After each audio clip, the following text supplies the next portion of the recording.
हिमाचल प्रदेश में बढ़ते कोरोना के कारण कोरोना कर्फ्यू जो लगाया गया था उसे 31 मई तक जो है आगे बढ़ाया गया है। हालांकि मामले प्रदेश में कम भी हुए हैं, लेकिन फिर भी चिंताएं अभी बराबर बनी हुई है। अब आने वाले समय में क्या हो सकता है, इसी विषय पर बातचीत के लिए लाइव टाइम्स टीवी के साथ मौजूद हैं कैबिनेट मंत्री सुरेश भारद्वाज। उनसे बात करते हैं। सर, जिस तरह से पिछली कैबिनेट जो बैठक हुई है हाल ही में, उसमें 31 मई तक कोरोना कर्फ्यू बढ़ाया गया है। आपको क्या लग रहा है, जो हालात अभी बने हुए हैं, कोरोना कंट्रोल में है या अभी भी जो है चिंताएं जो है वो बनी हुई हैं? देखिए, जब तक ये वायरस ख़त्म नहीं होता है चिंता तो बनी रहेगी। लेकिन जो एक ऊपर की ओर ट्रेंड था पहले कोरोना वायरस के पॉजिटिव होने का, वो लगता है कि अब थम गया है। अब लगातार पिछले 3-4 दिन से जो है वो पॉजिटिव जो लोग टेस्ट में आ रहे हैं वो कम हैं और रिकवरी रेट जो है वो बढ़ गया है। और पिछले एक आधे दिन से तो जो है वो मृत्यु दर में भी थोड़ी कमी आई है। और वैसे भी पॉजिटिव के कम होने से और मृत्यु के साथ जो है मुझे लगता है कोई बहुत ज़्यादा रिलेशन नहीं है, क्योंकि जो मृत्यु हो रही है वो जो सीवियर जो है वो बीमार थे या कोमॉर्बिडिटी वाले लोग थे, जिनको दूसरी भी दवाइयाँ थी, बीमारियाँ थी, और उसके साथ साथ जिन लोगों को हॉस्पिटल पहुंचाने में देरी हो गई, हमने जो है वो जो एनालाइज भी किया है उसमें कि हॉस्पिटल पहुंचने के दूसरे दिन जो है वो डेथ हो रही है। कई लोग तो हॉस्पिटल पहुंचते ही डेथ हो गई हैं। तो क्योंकि घरों में लोग रह रहे हैं, कई टेस्ट नहीं कराते हैं, फिर टेस्ट भी का अगर हुआ, बीमार हैं वहाँ पर, हॉस्पिटल नहीं आते। जब बिल्कुल स्थिति हाथ से बाहर चले जाती है तब उन्हें शिफ्ट किया जाता है हॉस्पिटल, तो इसलिए फिर वो बचाना संभव नहीं होता है इसमें। तो अब वो उसमें ट्रेंड में जो है कमी आई है। तो लेकिन अभी भी हम जो है वो ये नहीं कह सकते कि भी हमको सारी रिस्ट्रिक्शंस बंद कर देनी चाहिए। रिस्ट्रिक्शंस अभी कंटिन्यू करेंगी। 31 मई तक तो ऑलरेडी सरकार ने डिसीजन ले रखा है, और उसके बाद जो है रिव्यू करेंगे 31 को कि भी क्या आगे के लिए जो है वो क्या किया जाना चाहिए, इसमें कौन सी रिस्ट्रिक्शन कम की जा सकती हैं, कौन सी रखी जानी चाहिए, और बाकी जो हमारी व्यवस्थाएं हैं वो आगे भी तीसरी दौर आ सकता है। इसलिए कंप्लेसेंट होने की आवश्यकता नहीं है। सबको एहतियात बरतने की ज़रूरत है। मास्क पहनना कंपलसरी है, हमको जो है वो हाथ धोना कंपलसरी है, हमको 2 गज की दूरी बनाए रखना जो है वो आगे भी कंपलसरी रहेगा। और इसके साथ साथ जो है वो वैक्सीनेशन जिस एज ग्रुप की अवेलेबल है वो हम तुरंत करा दें। जिस एज ग्रुप में कमी है वो अपने स्लॉट्स जो है बाकायदा रेगुलरली उनको मिलते रहेंगे। अभी तक 31 मई तक का जो है प्रोग्राम बना है, उसके बाद का प्रोग्राम आ जाएगा। तो जो हमारे नौजवान हैं वो भी जो है वो अपने टाइम पर जो है वो अपने नंबर के हिसाब से जो है वो वैक्सीन लें। मैं समझता हूँ कि इससे जो है वो हम कोरोना वायरस पर जीत अवश्य पाएंगे। सर, जो बंदिशें लगाई गई है उसमें मांग भी उठ रही है कि कुछ राहत मिलनी चाहिए। जैसे पिछले कल भी जो व्यापारी तबका है वो मुख्यमंत्री जयराम ठाकुर से उनके साथ मुलाकात की। कुछ बातें भी कही गई है कि चरणबद्ध तरीके से अनलॉक भी हो सकता है। आपको लगता है कि जो है चरणबद्ध तरीके से अनलॉक अब एक जो है वो सॉल्यूशन हो सकता है, या बंदिशें अभी वैसी ही कड़ी रहनी चाहिए ताकि अगली तीसरी लहर कहीं वो अफेक्ट ना करे? ये चीज़ें, तमाम चीज़ें देखनी होंगी। देखिए, जो डेपुटेशन मिला है वो मुख्यमंत्री जी से मिला है। मुख्यमंत्री जी से क्या बातचीत हुई है मुझे मालूम नहीं है इसके बारे में। जब किसी बैठक में जो है वो हमारा ओपिनियन पूछेंगे तो उसमें हम अपना ओपिनियन बता देंगे कि क्या होना चाहिए। क्योंकि अभी जो है वो, जैसा मैंने पहले कहा है कि हमको कंप्लेसेंट होने की आवश्यकता नहीं है। अभी केवल मात्र कुछ केसेस कम हुए हैं, उसमें भी टेस्टिंग कितनी हो रही है और उसमें ट्रेसिंग कितनी हो रही है, कितने लोग जो हैं घरों में अभी तक टेस्ट नहीं करवा रहे हैं, ये सब चीज़ें देखनी पड़ेंगी। और जैसे ही हमारी सेकंड जो ये लहर थी दूसरी, उसमें जो है वो हमारे शादियों इत्यादि में जो है वो लोगों ने अंधाधुंध जो पिछली वर्ष नहीं कर पाए थे, इस वर्ष जो है वो उन्होंने पूरे धाम इत्यादि का जो व्यवस्थाएं कर दी, उसके कारण जो है वो ग्रामीण क्षेत्रों तक पहुंच गई। इसलिए जब तक कि ये ग्रामीण क्षेत्रों में भी बिल्कुल इस पर जो है वो रोक नहीं लगती है, तब तक जो है वो मुझे लगता है कि बहुत ज़्यादा जो है वो रिस्ट्रिक्शंस कम नहीं होनी चाहिए। लेकिन जो ज़रूरी हैं, जैसे हमने कंस्ट्रक्शन वर्क जो है ऑलरेडी खुला रखा है, साइट्स पर हैं, प्रोजेक्ट साइट्स पर हैं, उसमें काम हो रहा है। इसी तरह से बिजनेस में भी हम जो है कुछ चीज़ें जो है वो सोच सकते हैं कि इसमें कौन सी चीज़ें जो है वो कम होनी चाहिए, किसमें समय बढ़ाया जाना चाहिए। ये विचार जो है वो जब 30-31 को होगा तो करेंगे। सर, कोरोना को लेकर पॉलिटिक्स भी बहुत हो रही है। नेता प्रतिपक्ष मुकेश अग्निहोत्री आरोप लगा रहे हैं कि मिसमैनेजमेंट है, पूरा मैनेज नहीं हो रहा है कोरोना के दौरान। बेड कैपेसिटी को लेकर सवाल उठा रहे हैं, वैक्सीनेशन को लेकर भी उनकी तरफ से सवाल उठाए गए हैं, और ये भी कहा गया कि जो मेक शिफ्ट अस्पताल हैं वो अब जाके तैयार हुए, जबकि बहुत पहले वो तैयार हो जाने चाहिए। बैठे बैठे घर में जो है वो पत्रकारों को अपनी खबर दे देना या प्रेस स्टेटमेंट इशू कर देना और एक्चुअल फील्ड में काम करना, इसमें बहुत अंतर होता है।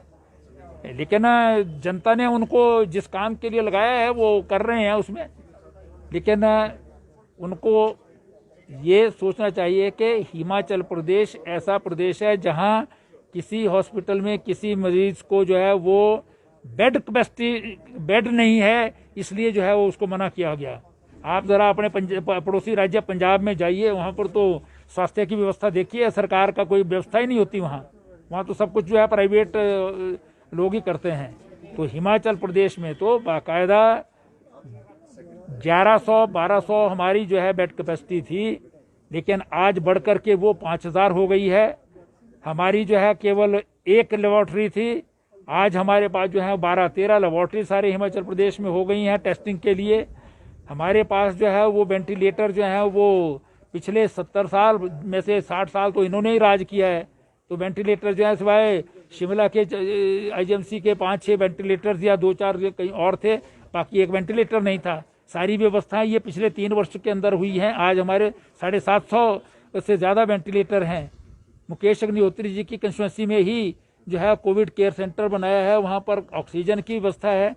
जहाँ यहाँ पर ऑक्सीजन का एक प्लांट था आईजीएमसी में, आज हिमाचल प्रदेश के जितने मेडिकल कॉलेजेस हैं, 6 मेडिकल कॉलेज में, सबके सब में जो है इंडिपेंडेंट ऑक्सीजन प्लांट है। शिमला में आईजीएमसी में का मेडिकल कॉलेज का जो ऑक्सीजन प्लांट है उसको और स्ट्रेंथन किया गया है।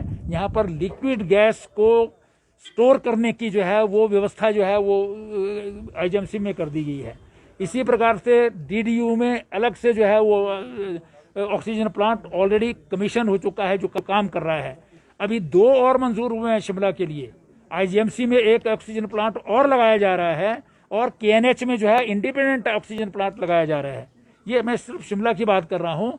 सारे हिमाचल प्रदेश के सभी स्थानों पर शिमला जो है वो ऑक्सीजन प्लांट्स आज लगाए जा रहे हैं। और जो ऑक्सीजन का कोटा हिमाचल प्रदेश के लिए 15 MT था, वो बढ़कर के पहले 30 MT किया गया, और अब जो है वो माननीय मुख्यमंत्री जी के इंटरवेंशन से जो है वो केंद्रीय सरकार से निवेदन किया और वो 40 MT जो है हिमाचल प्रदेश को लिक्विड ऑक्सीजन का कोटा मिल गया है। तो इसलिए हिमाचल प्रदेश में जितनी स्ट्रेंथ बढ़ाई है, मेक शिफ्ट हॉस्पिटल ऑलरेडी 4 पहले बना चुके थे। एक आईजीएमसी में बना था, एक नेर चौक में, एक नालागढ़ में और एक टांडा में था। लेकिन दूसरी लहर के बाद जो है वो प्राइवेट जो ऑर्गेनाइजेशंस हैं उनसे बात करके प्रौर में जो है वो वहाँ पर 1000-2000 तक की कैपेसिटी का जो है वो हॉस्पिटल बनाया जाता है, जिसका 200 तक का जो है वो प्रारंभ भी हो चुका है। इसी प्रकार से मंडी में जो है वो खलियार में प्रारंभ हो चुका है। सोलन में जो है वो मेकशिफ्ट हॉस्पिटल बन रहा है। निरंकारी सत्संग वालों ने उन्होंने जो है हॉस्पिटल अपना नालागढ़ में जो है वो दिया है। तो ऐसे हिमाचल प्रदेश में जितने व्यवस्थाएं की गई हैं, शायद सारे हिंदुस्तान के जो है वो अगर राज्य देखेंगे तो उनसे सबसे बेहतर है। इसीलिए वैक्सीनेशन के क्षेत्र में जो है वेस्टेज में हिमाचल प्रदेश 0 पर है, मतलब एक है सारे हिंदुस्तान भर में। और इसी प्रकार से जो है वो हमारी जो वैक्सीनेशन की व्यवस्था है वो बहुत सुचारू रूप से जो है चल रही है। तो इसलिए मैं समझता हूँ कि अपोजिशन करती है, लेकिन जब नेशनल त्रासदी होती है, अंतर्राष्ट्रीय त्रासदी होती है, तो उस समय जो है वो सब मिलकर के काम करते हैं। बांग्लादेश की वार हुई तो उस समय जो है जो उस समय के प्रधानमंत्री ने जो है कहा, उसका पूरा समर्थन जो है वो उस समय के अपोजिशन के लीडर्स ने किया था, जो ये खुद कोट करते रहते हैं।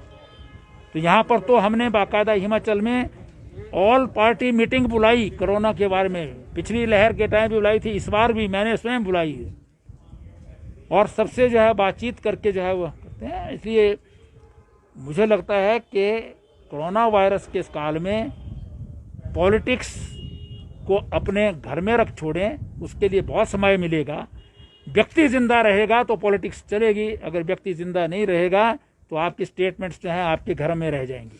सर, अंतिम प्रश्न, पिछली जो कैबिनेट हुई थी उसमें एक फैसला लिया गया था विधायकों को झंडी देने का, उसकी आलोचना हो रही है, सोशल मीडिया पर भी आम लोग भी आलोचना कर रहे हैं, और अब कांग्रेस के नेता भी कुछ कह रहे हैं कि समय सही नहीं था इस फैसले को लेने के लिए। ये फैसला आज नहीं लिया गया है, मैं मीडिया को भी ये बता देना चाहता हूँ, शायद मीडिया को जानकारी भी है इस बात की। ये फैसला जब विधानसभा का सेशन था उस वक्त हो गया था, और वो फैसला जो आज ये स्टेटमेंट्स दे रहे हैं हमारे विपक्ष के नेता हैं, और विपक्ष के सभी बड़े बड़े नेता जितने हैं उनकी प्रेजेंस में जो है, ये प्रेजेंस में नहीं, उनके ही इनिशिएटिव पर मीटिंग्स होती रही हैं, और फाइनल डिसीजन स्पीकर और माननीय मुख्यमंत्री जी के नेतृत्व में जो है उनकी अध्यक्षता में मीटिंग होकर के जो है तब जो है इनके लिया गया था। और उसी वक्त तय हुआ था कि मोटर व्हीकल रूल्स में जो है अमेंडमेंट होगी, वो अमेंडमेंट कर दी गई है। अब झंडी जो है वो प्रिंसिपल सेक्रेटरी को भी झंडी लगाता है, एसडीएम भी झंडी लगाता है, हर एक जो है वो झंडी लगी। किसी रंग की झंडी जो है वो अगर उनको भी लग जाए कि भी और रिकॉग्निशन हो गया कि भी एमएलए है ये, अपने क्षेत्र में जो है वो गाड़ी में बैठ करके किसी को देख नहीं सकता है, ये इनके कहने पर गई है। लेकिन प्रॉब्लम ये है कि कांग्रेस में आज कोई लीडर है नहीं, इसलिए एक इनके दाएं हाथ को ये पता नहीं होता कि बाएं हाथ क्या कर रहा है।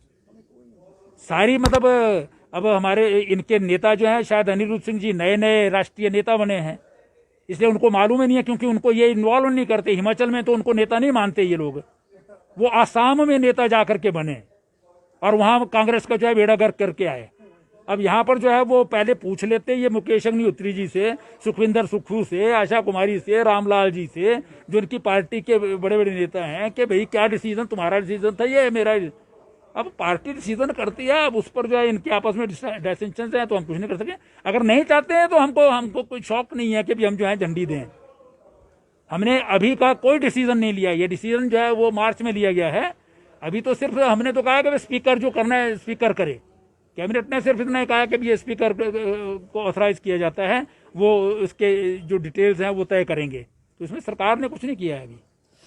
बिल्कुल, ये थे कैबिनेट मंत्री सुरेश भारद्वाज। कोरोना को लेकर इन्होंने साफ तौर पर कहा कि मामले बेशक थमे हैं, लेकिन अभी जो है आसानी से यह नहीं कहा जा सकता कि बंदिशों को हटा देना चाहिए। अभी भी बंदिशों को रखा जाना चाहिए, तभी कोरोना के खिलाफ लड़ाई लड़ी जा सकती है। और आने वाले समय में, क्योंकि तीसरी लहर को लेकर भी जो बातें चल रही है, तो अभी से तमाम एहतियात बरतनी चाहिए। इसी तरह से जो झंडी को लेकर विवाद छिड़ा है, उसको लेकर साफ किया कि विपक्ष के कहने पर ही और खासतौर पर कांग्रेस के नेताओं के कहने पर ही झंडी जो है वो देने का फैसला हुआ था, और ये बहुत पहले जो है विधानसभा में ही इसका फैसला हो चुका है। ऐसे में बेवजह वो राजनीति कर रहे हैं।